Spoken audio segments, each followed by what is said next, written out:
Olá, Tadeu, Adalberto, boa noite para vocês, boa noite a você de casa também, que acompanha o Jornal TVM. Vamos então aos principais fatos que marcaram o setor policial nas últimas 24 horas aqui em Matão e também na nossa região. Olha só, momentos de terror. Moradores de um sítio no assentamento Monte Alegre foram vítimas de assalto. Os bandidos levaram um trator e uma caminhonete da propriedade. A polícia de Matão e de Mutuca foram acionadas por essa família ontem, por volta de 11 horas da noite.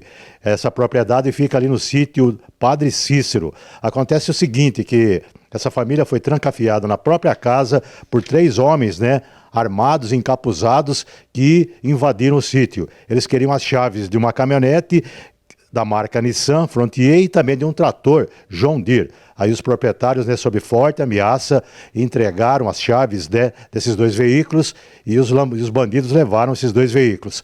Aí quando a polícia chegou lá, eles estavam trancados dentro de casa.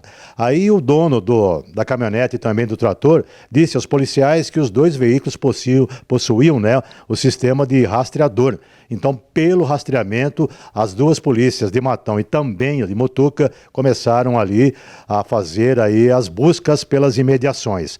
No quilômetro 3 da rodovia Francisco Malzone, que é ali a vicinal que liga Matão a Mutuca, os policiais se depararam com o trator que estava sendo aí pilotado por um dos bandidos. Aí, com a proximidade da polícia, esse bandido saltou do trator e entrou num canavial. Acontece que o trator ficou em cima da pista, ligado e rodopiando, até bater com uma certa violência contra um barranco. Aí o proprietário do trator teve que alugar um caminhão Munk para depois ir lá e tirar o trator do local e levar até Mutuca. A polícia continuou aí nas buscas pela região durante toda a madrugada, porém nem a caminhonete, nem a Nissan Frontier e nem os bandidos foram localizados. Então, o saldo aí, um grande prejuízo para esse fazendeiro, para a família toda, que tiveram aí de passar momentos de terror na mão dos bandidos, no momento que iam descansar depois de um dia de trabalho, com esse calorão, trabalhar e chega à noite se deparar com uma situação dessas.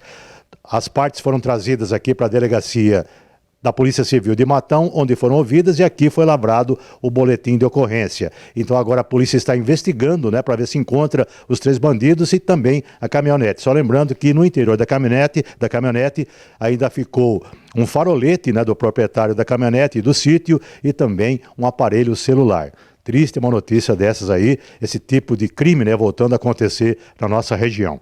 Agora vamos então, para a cidade de São Carlos, lá no Jardim Tangará. Um carro teve um princípio de incêndio lá no bairro. O Corpo de Bombeiros foi acionado na tarde de ontem para atender esse princípio de incêndio que atingiu um veículo na rua Hilton Resinato, lá no Jardim Tangará. Segundo informações, o veículo, um Fiat Fastback, foi deixado danificado no local após um acidente. Só que quando o proprietário for dar partida para retirá-lo, então houve um curto-circuito, dando início então a esse princípio de incêndio. O fogo foi contido por populares com auxílio de extintores antes mesmo da chegada do Corpo de Bombeiros. Agora, uma ocorrência que chamou a atenção durante toda a semana foram aqueles corpos, que foram encontrados de Itaquaritinga, e os jovens, pelo menos 2 deles que foram identificados, são de Ibaté.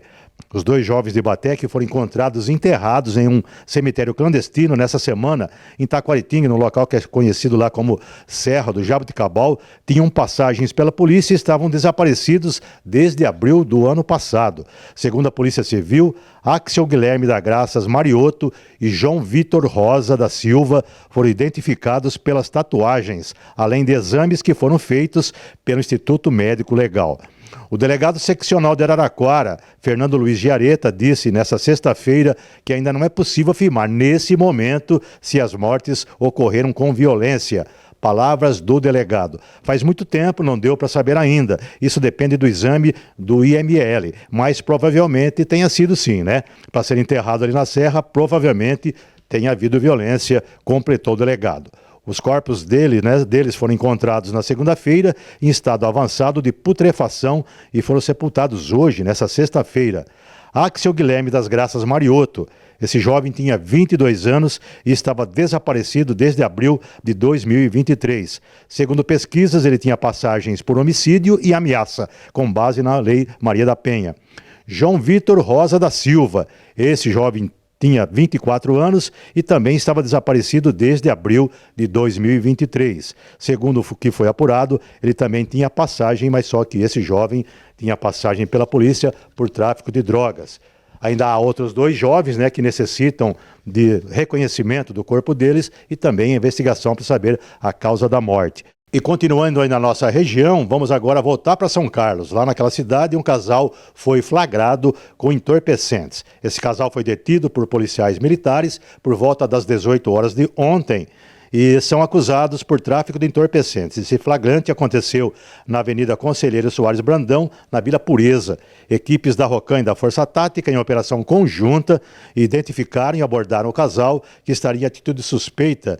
E durante a abordagem foram encontrados com ambos 140 porções de maconha, 79 pinos com cocaína, 5 porções de haxixe, 127 pedras de crack e mais R$ 1.122 em dinheiro. Ambos foram detidos, encaminhados ao centro da Polícia Judiciária, autuados em flagrante e recolhidos ao centro de triagem. Droga e dinheiro também foram apreendidos. E olha só a barbaridade essa aqui, ó. Um bebê levou 9 mordidas numa creche também em São Carlos.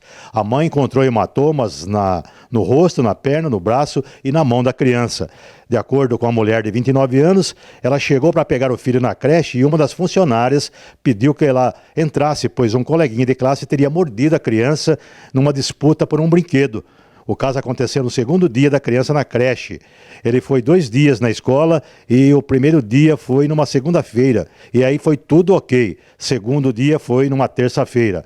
A avó da criança conta que a nora dela entregou a criança por volta de umas 7h30 e foi pegá-la às 17 horas. E a escolinha não entrou em contato com a mãe em nenhum momento para relatar o fato. Ela só ficou sabendo o que havia ocorrido quando foi buscar a criança na escola durante a tarde. A família então registrou um boletim de ocorrência na Polícia Civil, que está investigando o caso.